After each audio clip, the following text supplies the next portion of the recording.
te amaré por siempre. Te amaré por siempre. Me parece una novela, un título de una novela, ¿no? Te amaré por siempre. Sería un lindo título para una película de amor. Pero el que está hablando en este momento es Dios. Y nos habla a cada uno de nosotros y nos dice, te amaré por siempre. Y vamos a hablar de la bendición del Señor en la cruz. Hace poquito estuve leyendo un artículo del Diario de la Nación ahí en internet, que hablaba acerca de los apellidos que son innombrables. Yo me llamo Saúl y mi apellido Alderete, Tano. Eso lo entendemos, pero hay muchas veces que hay muchos apellidos que no se pueden comprender por la fonética. Eso se dio el siglo pasado, cuando venían las corrientes migratorias al país y venían tanos, gallegos, polacos, judíos, turcos, venían todos a la Argentina. Y claro, ellos venían con sus costumbres, escapando de la guerra, pero tenían unos apellidos terribles. Hay un apellido, si me lo puede poner, hay un apellido que yo me encanta y quiero que lo leamos juntos. Ahí está, si lo pueden ver. Innombrable. Ese apellido lo conoce nada más el dueño. Ustedes saben que ese apellido es de origen judío polaco. Y ustedes lo van a ver. Ahora les voy a mostrar la foto de quién es ese apellido. Lo van a conocer seguramente. ¿Se me pueden pasar la foto del hombre que tiene este apellido? Bueno, este hombre es un filósofo argentino y tiene otro hermano que es más famoso que él. ¿Pueden poner la otra foto? Ahí está. ¿Este lo conoce? Es Mauro Zeta. Mauro Zeta es un hombre hermano de este filósofo. Y el hombre se cambió el apellido, porque era imposible. ¿Vieron los actores que tienen apellidos difíciles? Y el productor dice, mira, cambiate ese apellido porque con ese no te va a reconocer nadie. Bueno, este muchacho, Mauro Zeta, periodista, se puso Mario Zeta. Claro. ¿Saben cómo se pronuncia el apellido original? Stanschreiber. Imposible. Si yo no se los leo acá, imposible de pronunciarlo, ¿verdad? Ahora digo yo, estamos hablando de televisión, de filósofo, de periodista, pero tranquilo, nos vamos a ir encaminando hacia lo que yo les quiero decir. Una sola cosa les quiero decir. Antiguamente, cuando los extranjeros venían a nuestro país, había en el puerto una oficina de migración, donde venía un tipo como esto, que imposible, y le ponían cualquier apellido. Hoy, a partir de hoy, vos te llamás Pérez. Y chao, y pasaban. Y así iban perdiendo identidad. Pero hay algo que yo les quiero adelantar. Dice que Dios, nuestro Padre, nos tiene esculpido en las palmas de la mano. Esculpido en las palmas de las manos y nos tiene nuestro nombre ahí, siempre, siempre presente. Hay un hombre, un pastor, un escritor cristiano, que le pasó exactamente lo mismo. Él tiene un apellido no tan difícil como este, pero siempre se lo nombraban mal. Entonces dice que va a una iglesia y Max se llamaba Max. Entonces lo recibe una señora y le dice, ya había leído un par de libros, pues es escritor, había leído un par de libros que ha escrito él, había escuchado algunas prédicas y eran bastante famosos este Max. Y dice, Max Lucado, le dice, ¿usted es Max Lucado? Y el tipo, sí, soy yo. Te cuento algo. Ese apellido no se pronunciaba así. Se llama Max Lucaido. Pero lo sabía él nada más. La señora no lo sabía. Entonces dijo, el tipo le dio vergüenza corregirla porque una mujer que era amorosa, se presentó y no la va a andar corrigiendo a cada rato. Entonces no solamente esto, y la mujer esta le presentaba a todo el mundo. Este es más Lucado. El tipo decía, al final se resignó, el tipo no dijo nada. Pero vino una pareja que lo puso contra la pared. Y dice, pastor, usted se llama Max. Qué buena prédica que dio. Pero yo me pregunto con mi esposa, su apellido, ¿cómo se pronuncia? ¿Más Lucado o más Luqueido? Y entonces ahí quedó el tipo entre la espada y la pared. Estaba toda la gente, todos pusieron la vista sobre él Y el hombre pensó, si yo le digo que es más Luqueido, la voy a dejar mal a la señora. Y si no le digo la verdad a le voy a faltar a la verdad. Entonces estaba en esa dicotomía, ¿le digo la verdad o no se la digo? Y al final el tipo se resignó y dice, sí, mi nombre sí es más Lucado, porque el tipo usó de misericordia, tuvo lástima de la señora para no hacerle pasar un papelón. Dice, de acá vamos a sacar una enseñanza. Dios, nuestro Padre, con la humanidad se debate en estas dos cuestiones. Fíjense, un Dios tan bueno como nuestro Dios, pero también es justo, justicia y bondad. Al igual que Max Lucado, el hombre usó de bondad con la señora, pero fue injusto con el otro hombre porque no le dijo la verdad de su apellido.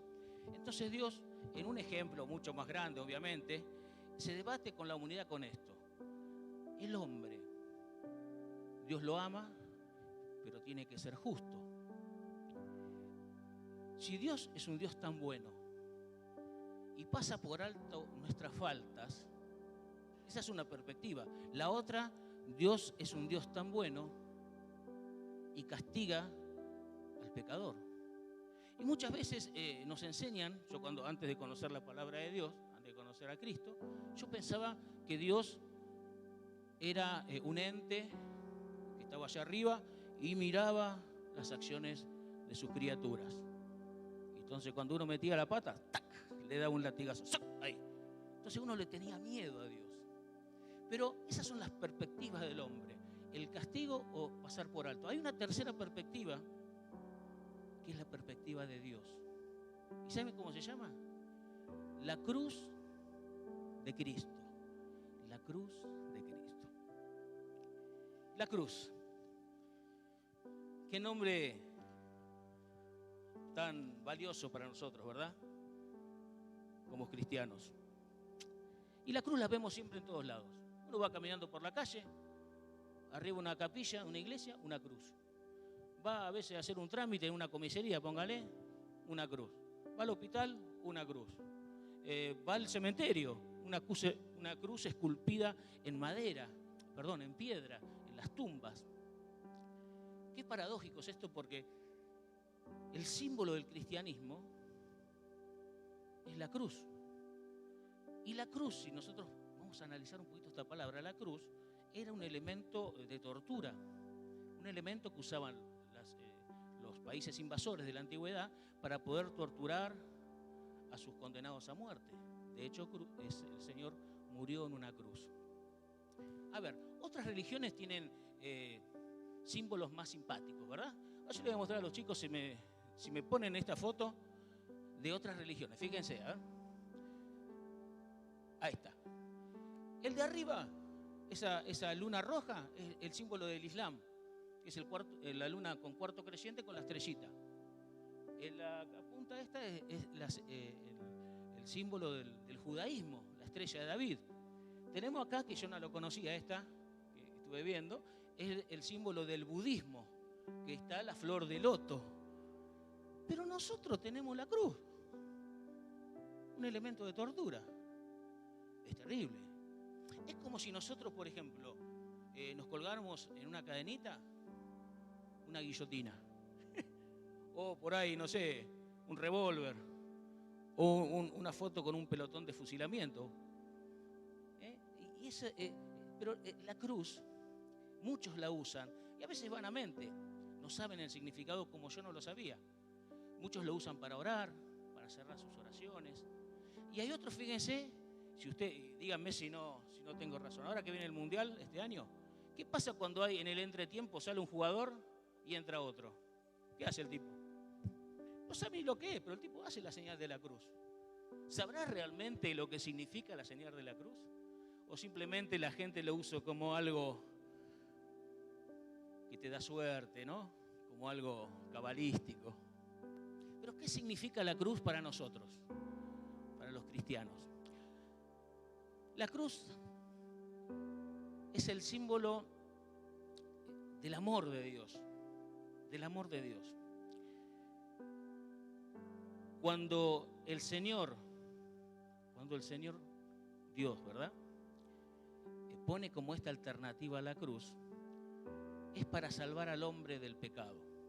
Vamos a ver en Romanos, capítulo 3, 23. Romanos es un libro de la Biblia que está escrito por el apóstol Pablo, un hombre de Dios. Y hablaba acerca de estas cuestiones y hablaba acerca de la condición del hombre. Fíjense, Romanos 3, 23 decía el apóstol Pablo: por cuanto todos pecaron y están destituidos de la gloria de Dios. Esta es, para que ustedes me entiendan, la condición del hombre antes de conocer a su Salvador. Todos pasamos por esto. Y usted me dirá, pero yo soy un buen tipo, yo pago mis impuestos, soy buen padre, yo no peco. Pero la humanidad desde el principio de la creación está maldita. Ahí nomás, Romanos 3:10, dice la palabra: como está escrito, decía Pablo, no hay justo ni aún uno. Nadie es justo. Los hombres no somos justos ante los ojos de Dios y todos pecamos. Ahora vos me preguntás, pero bueno, ¿en qué forma pequé? En el principio de la humanidad, cuando el Señor creó al hombre y a la mujer, Adán y Eva, y estaban en el paraíso, el Señor fue categórico. El Señor le dijo: miren, chicos, Adán y Eva, fue su creación. De todo lo que hay en este huerto, todo, pueden comer lo que quieran. Ellos no estaban ociosos, ellos tenían su trabajo. El hombre era el ser humano más importante dentro de la creación, porque era una creación de Dios con el Espíritu de Dios. Y Dios le dijo: chicos, pero de este árbol, del bien y del mal, no tienen que comer. Porque el día que ustedes coman de este árbol, ciertamente morirán. Y si alguno ve una película o lee la Biblia, va a ver que Adán y Eva no murieron no murieron en el momento que comieron la manzana o el fruto. Siguieron viviendo. ¿A qué muerte se refería? Había una muerte natural. Adán murió cuando fue viejito, pero hay una muerte espiritual. La muerte espiritual es morir sin conocer al Señor. Entonces la tierra fue maldita en ese momento. Pero ya el Señor, a pesar de la desobediencia del hombre, le dio una esperanza.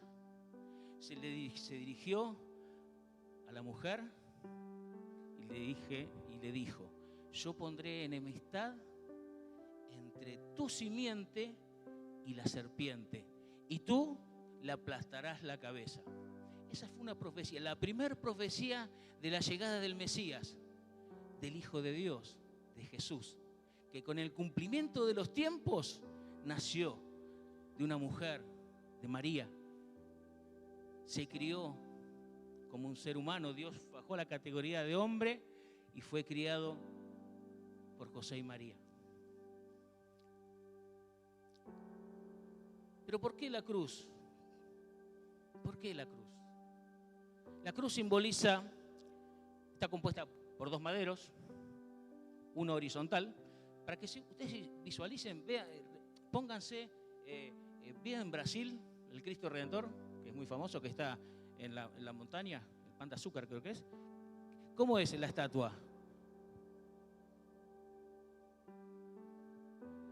Hay un madero horizontal y otro vertical. ¿Qué significa? El vertical habla de la santidad de Dios porque apunta al cielo, y el horizontal habla del amor de Dios, que es abarcativo, abarca a todo el mundo. Vayan conmigo a 2 Corintios 5:21. En la cruz es donde Dios perdonó a sus hijos. Pero ¿cómo pudo hacer tal cosa? En una frase, Dios puso nuestros pecados sobre su Hijo y lo castigó allí. 2 Corintios 5:21, hablando de Jesús, fíjense: al que no conoció pecado, hablando de Jesús, por nosotros lo hizo pecado, para que nosotros fuésemos hechos justicia de Dios en él. Quiero que visualicen algo. El Señor en el cielo, santo, santo, santo. En la tierra, el hombre que está alejado de Dios, maldito por esa maldición generacional que causó el pecado original. Y como dijimos al principio, Dios es un Dios bueno, pero es un Dios justo. Entonces, en la mitad entre Dios y el hombre está la cruz de Cristo. Él es el puente. Todo el pecado que el hombre merecía por haber desobedecido en el principio, que merecíamos, lo cargó Jesucristo. Fíjense en Romanos capítulo 6, 23. Y aquí viene el hecho central de la salvación. Porque la paga del pecado es muerte, mas la dádiva de Dios es vida eterna en Cristo Jesús, Señor nuestro. Nuestro pastor Esteban nos enseña siempre que la paga del pecado es muerte del que hizo el delito o de un sustituto. Supónganse que uno hizo un delito terrible.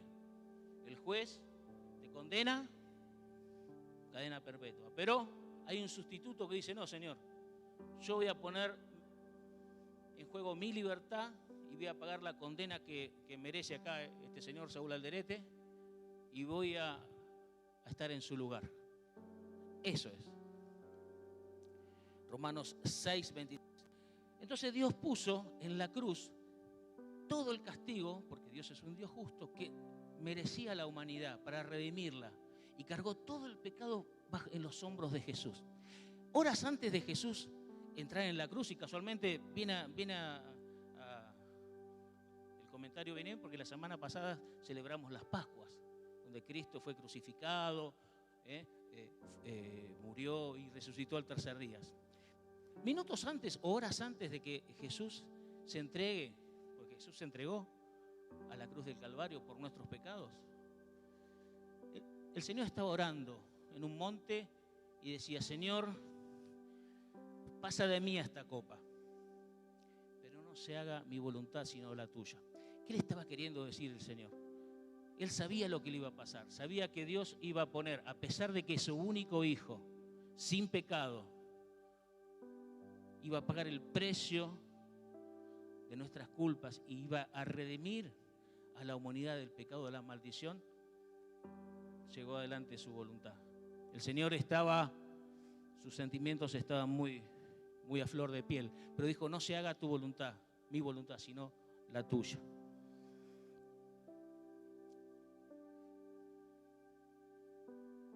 El pecado es castigado, pero tú estás a salvo a la sombra de la cruz. Lo que nosotros merecíamos como humanidad, Cristo lo pagó por nosotros. Estamos muertos en delitos y pecados, dice la palabra. Y ya les digo, no está vivo, muerto espiritualmente. ¿Qué significa eso? Que si nosotros no conocemos la obra redentora de Jesús, tenemos muerte eterna. Y la muerte eterna es no conocer a Dios. Entonces el Señor en Cristo hizo que primero Él pagara la culpa por nosotros. Segundo, que nosotros al creer en la obra redentora de Él, Dios te da la posibilidad de ser su hijo. Te recibe en su familia. Y vos decís, ¿qué tengo que hacer para hacer esto? Nada, solamente creer. La palabra dice, el justo por la fe vivirá. La fe es aquella convicción de lo que no se ve. Eso que vos estás esperando, esa es la fe. Y la fe en la obra redentora de Cristo, que Él murió por nuestros pecados, nos da vida eterna, nos da un lugar en la familia de Dios. Y Dios te anota en esa lista de amor. No era como los antiguos que yo les conté recién, que anotaban con cualquier nombre a los extranjeros. No, Él te anota con tu nombre y apellido. Ahora, la pregunta es, ¿por qué? ¿Por qué Dios hizo esto? Dios tranquilamente podía haber dicho, bueno, vos pecaste, pum, vos no pecaste, arriba, vos vení conmigo. ¿Por qué lo hizo? Y hay un versículo que es central, que nos habla del amor de Dios. Juan, capítulo 3, versículo 16. Y este Juan 3:16, es como la cruz. Ustedes lo van a ver en los mundiales, que siempre hay uno que un cartel que dice John 3:16. John 3:16. No sé si lo vieron en los mundiales, en un partido de fútbol internacionales. John 3:16 dice. ¿Y qué dice John 3:16 o Juan 3:16? Porque de tal manera amó Dios al mundo que ha dado a su Hijo unigénito, uno. Él tenía uno, no tenía más. Unigénito. ¿Para qué? Para que todo aquel que en Él cree, primero no se pierda, más tenga vida eterna. Jesús decía, yo soy el camino, la verdad y la vida. Hay un solo camino al Padre, que es Jesucristo. Y ese camino te lleva a la vida eterna. Te lleva a ser un hijo de Dios. Pero ¿por qué Dios hizo esto? Por amor. Y quiero que veas esto en el versículo. De tal manera amó Dios a quién, a los buenos, a los religiosos, a los santos, a los europeos. No, al mundo. Al mundo. La extensión de los brazos de Jesús es abarcativa a todo el mundo. Todo el mundo está incluido en su amor, en la lista de Dios. Dios murió para que tú, para que yo, para que está en la esquina, quedemos incluidos dentro de su familia. Porque lamentablemente en el mundo, uno a veces no se siente incluido. Si estás en la facultad o estudiando, si no estudiás o sos medio así cabeza dura como yo, no llegás, te excluyen. Ahora, si estás en un trabajo y no estás calificado o metés la pata, ¿qué hacen? Te excluyen. Y lamentablemente, en este mundo perverso y a veces religioso, las iglesias también excluyen. Es terrible, pero es así. La religión hace que separar a la gente que sea distinta al rebaño. Y Dios murió por nosotros, pero murió también por el que está afuera. Por el indigente, por ese delincuente que se arrepiente. Por todos y cada una de las personas que se acercan a Él. ¿Tiene un límite el amor de Dios? ¿Tiene un límite? A veces podemos pensar que Dios tiene un límite, porque Dios no puede salvar a todo el mundo. Dios es amoroso. Uno a veces piensa así. ¿Por qué va a salvar a ese si es un desastre? Y Dios no tiene límites para nadie. Y muchas veces nosotros, que nos ponemos religiosos, decimos, no, nunca escucharon esa frase, ese no cambia más. No, ese es un desastre, no lo cambia ni Cristo, decía uno. Mi viejo decía, no te cambia ni Cristo. Y nunca es tarde para venir al Señor. Dios ve tu corazón, porque dicen que Dios te tiene esculpido en las palmas de sus manos y te tiene en sus pensamientos aún antes de la creación de este mundo. Tiene un camino marcado para vos. Entonces, el apóstol Pablo, él fue un asesino de la iglesia. Les cuento a los que no saben, el apóstol San Pablo era un hombre que perseguía a la iglesia, mataba a cristianos, pero un día Dios lo tocó. El apóstol Pedro, hombre del círculo íntimo de Jesús, aparte de los 12, había 3, Pedro, Jacobo y Juan, que eran íntimos amigos del Señor Jesús. Tuvo 3 años, vio las maravillas, las señales, los milagros. A último momento, él le dijo, Señor, voy a ir con vos hasta la muerte, voy a dar mi vida por vos. Nadie te va a tocar, yo, Pedro. El Señor lo mira y dice, Pedro, antes que cante el gallo esta noche me vas a negar 3 veces. Y en ese momento vienen a buscarlo al Señor Jesús. Vienen todos los romanos, viene el traidor, Judas, que lo recibió con un beso, lo abrazó y dice, al que yo dé el beso en la mejilla, ese es él, a ese atrapen. Y esa noche fue torturado nuestro Señor Jesús en la casa del sumo sacerdote. No era la autoridad romana, el sumo sacerdote, representante de la religión. Se burlaban de él, le escupían en la cara, le tapaban los ojos. Dice, profetiza, ¿quién es el que te escupe? ¡Pah! Y así él fue llevado a la medianoche. Y Pedro estaba en el fogón esa noche, hacía mucho frío, en el patio de la casa de Caifás. Y una de las mujeres que estaba ahí dice, yo vos te conozco. Vos estabas con ellos. Vos sos seguidor de Jesús. Y él Dijo, no, yo no. Y así 3 veces fue negándolo a Jesús. A la tercera vez que lo niega, como había dicho nuestro Señor, canta el gallo.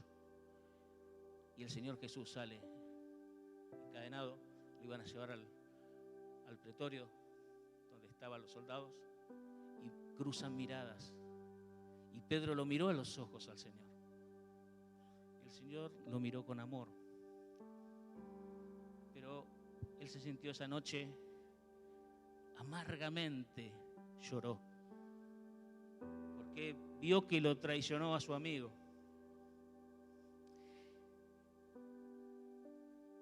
Tanto Pablo como Pedro tal vez pensaron que el amor de Dios se terminaba.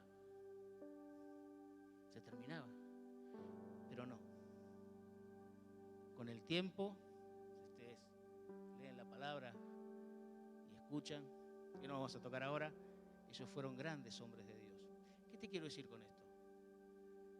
Si en esta mañana vos crees que tocaste fondo, te crees que hiciste algo imposible de perdonar y que pones la mirada hacia abajo y llorás por las noches y decís, Señor, no puedo acercarme a vos.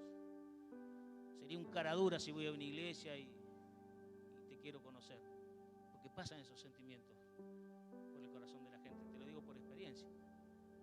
Te quiero decir en esta mañana, Dios profundamente y te ama más allá de todo. No hay nada que vos puedas hacer para que el Señor te deje de amar. ¿Cómo se gana esto? Esto es gratuito. Es por gracia. Nadie es lo suficientemente bueno para ganar el cielo. Nadie. Y el Señor lo sabe. Pero hay algo que hay que hacer. Hablamos de la fe. ¿Y fe en qué? Dice la palabra, el mismo apóstol Pablo decía, y esta es la palabra de fe que predicamos. Romanos 10, 9. Esta es la palabra de fe que predicamos. Y escuchen bien, que si confesares con tu boca que Jesús es tu Señor y creyeres en tu corazón que Dios lo levantó de los muertos, serás salvo. Salvo. Por el corazón se cree para justicia, mas con la boca se confiesa para salvación. Creer en la obra redentora de Jesucristo es tener una relación con el Señor. Y ahí empieza tu vida cristiana. Y no estoy hablando de cambiar de religión. Vos podés quedarte con la religión que vos quieras. Hablo de relación. De que tengas una relación con Cristo. Que vos te presentes y decís, Señor, yo creo en vos. No hace falta que grites, no hace falta que levantes las manos, que bailes, que... Ahora vamos a hacer una oración para pedirle al Señor que nos acepte en su familia. Y vamos a confesarle al Señor que creemos en Él. Y eso va a ser muy importante. Ya estamos llegando casi al final de la reflexión. Y fíjate vos, la noche del día que Él murió sobre la cruz, Él estaba colgado en esa cruz, totalmente lacerado, torturado. La gente se burlaba, lo escupía. Y Él en su infinita misericordia dice, Señor, perdónalos. No saben lo que hacen. Hasta ese punto nos quiere el Señor. Y fíjate qué interesante que a cada lado de la cruz había 2 cruces, uno del lado y otro del otro. Había 2 ladrones, uno a cada lado. Y un ladrón le daba con un caño y se burlaba. Si vos sos Jesús, salvate vos mismo, bajate de la cruz. Era argentino. Bajate de la cruz. El otro ladrón, ¿qué le dijo? Pará un poco. Nosotros sí merecemos el castigo y merecemos morir hoy porque nuestra vida fue un desastre. Pero a él, que nunca hizo nada, ¿cómo le vas a decir algo? Se da vuelta y le dice a Jesús, Señor, acuérdate de mí cuando vengas en tu reino. ¿Y sabes lo que le dijo Jesús? De cierto digo que hoy estarás conmigo en el paraíso. ¿Qué hizo ese hombre durante toda su vida para merecer la salvación? Díganme. Una vida desastrosa, ladrón, anda a saber lo que habrá hecho en su vida. Pero al último segundo, él tuvo fe. Y él creyó en Jesús como su Señor. Y Dios le dio la salvación. Es maravilloso, la gracia de Dios es maravillosa. El apóstol Pablo también decía que Dios quiere que todos los hombres sean salvos y vengan al conocimiento de la verdad. Salvo es lo primero. Conocimiento de la verdad va a venir después, pero eso lo va a decir el tiempo. Ahora te pido que te pongas de pie en esta mañana, ya vamos terminando. Dios es bueno, ¿no? Dios es muy bueno. Yo creo que dale un aplauso al Señor, porque dale un aplauso.